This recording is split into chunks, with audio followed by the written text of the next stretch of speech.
Hello everybody and welcome to a very special 10 with Ben, a New Year's Day edition. It is the 1st of January, the year 2025, and I'm coming to you from my office on the showroom floor at Mazda of Palm Beach, but we're not here to talk about that. We're here after a bit of a hiatus to bring to you the first 10 with Ben of the year 2025. Your daily 10 minutes with me, your guy, Ben K.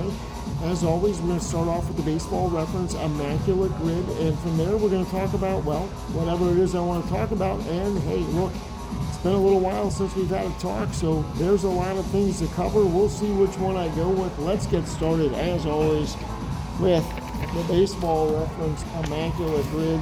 For those of you unfamiliar, the Baseball Reference Immaculate Grid is a daily 9-square grid where we need to match the A player for the intersecting spot on the grid. 9 squares, 9 guesses. If we go right and go 9 for 9, we will have achieved the Immaculate Grid. However, at that point, we'll be assigned a rarity score. The lower the score, the more unique and elite your baseball knowledge, the higher the score. Hey, good job going 9 for 9. Your guess is pretty common. Let's get started. The first square on the grid is a player who played for the Oakland Athletics and Detroit Tigers. I've got 3 off of the top of my head that come to mind: Tony Phillips, Kenny Rogers, and Mickey Tettleton. I think we need to go a little more obscure. I'm going to go with former relief pitcher, not Todd, Tim Morrell.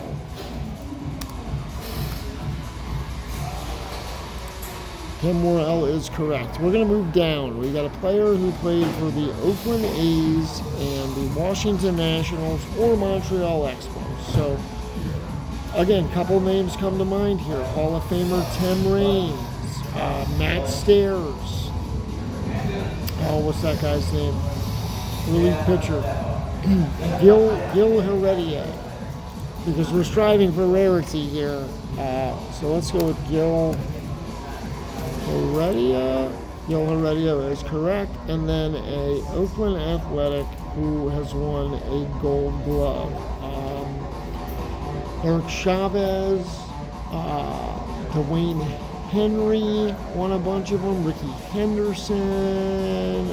What was that pitcher's name? Mike Moore, not Mike Moore. Mike Norris. Mike Norris is, okay, yeah, is correct. All right. The next row here, we have a player who played for the Orioles and the Tigers. Again, Mickey Tettleton comes to mind. Orioles and the Tigers. I'm going to go with Larry Sheets, first baseman in the 80s. Larry Sheets is correct. Player who played for the Orioles or the Nationals Expos franchise. I honestly think that Matt Stairs fits there again. Tim Raines as well. Let's go with Orioles and Expos. Randy Milligan, outfielder Randy Milligan. Randy Milligan is correct. An Oriole who won a Gold Glove. So they got a lot of guys. If I go back to the 60s, Paul Blair, Brooks Robinson, Louis Aparicio, Eddie Murray. Who's the guy that won?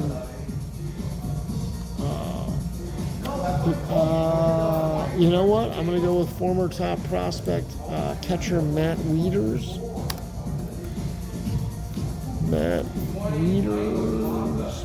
Wieters did win a Gold Glove. Detroit Tiger with a 100 RBI season. I mean, Anderson, Maglio Ordonez. Let's go with Travis Fryman. Travis Fryman is correct. Expo or National with a 100 RBI season. Vlad Guerrero, Bryce Harper, Ryan Zimmerman. You know what? I was going to go Tim Wallach here, but I'm actually going to go through his partner over on the Keystone Corner. I'm going to go Hubie Brooks. I believe Hubie Brooks had a season where he had exactly 100 RBIs. Hubie Brooks is correct. And finally, won a Gold Glove. Oh, I'm sorry, you guys can't even see that. Yeah, so it's 100 RBI season, 100 RBI season, and won a Gold Glove to finish off the Immaculate Grid. My old standby, Dewey Evans. That's right, Boston Red Sox great Dwight Evans. And all right, starting off the year with a single-digit rarity score on the Immaculate Grid. We have scored a 7. Awesome. So, what is there to talk about, right? Well, we got a lot going on here on this New Year's Day. The expanded college football playoff and the quarterfinals today. Off-season hot stove with baseball. A lot of moves have been made. Our Red Sox, they made some moves, right? They needed a couple starting pitchers. They went out and traded for Garrett Crochet, signed Walker Buehler. Now some days they're this close to signing Alex Bregman. Other days they're not in the conversation. I don't know. The need is still there, I guess, for a right-handed bat with some pop to balance out the lineup. We'll see what happens. What I do want to talk about is this college football bowl season. A really hot topic this week, and it doesn't even surround the playoff. It surrounds a team that a lot of people feel should have been in the playoff, and that is my Miami Hurricanes and their quarterback, Cam Ward. Cam Ward came over from Washington State in the transfer portal, and look, the Hurricanes won 10 games this year without Cam Ward. They may have been a 6-win team, just absolutely phenomenal, so phenomenal that he is projected to be a top 3 pick in the draft, maybe number 1 overall, depending on a team's need for quarterback, if they like him or Shedeur Sanders more. But Cam Ward is going to be an NFL quarterback. He's going to be a great NFL quarterback. And the Hurricanes did not make the playoff. They were matched up with Iowa State in the Pop-Tarts Bowl.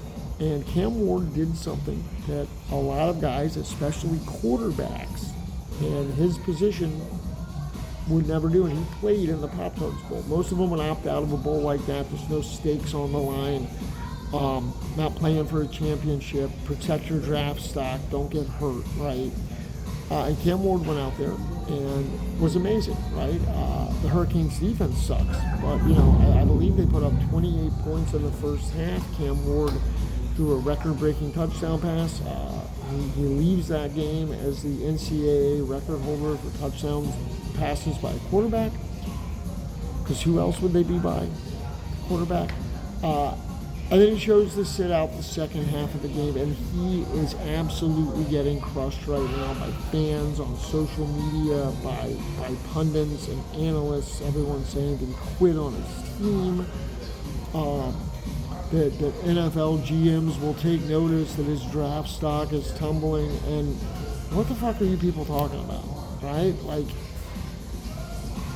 this has been going on for 25 years, right? If you're projected to be a high draft pick, or in some cases a draft pick at all, you don't play in I don't want to say meaningless bowl game, but a bowl game that doesn't really matter, right? They're not going to win the national championship. The fact that Cam went out there, gave the fans one last night, right? Put one last half on tape.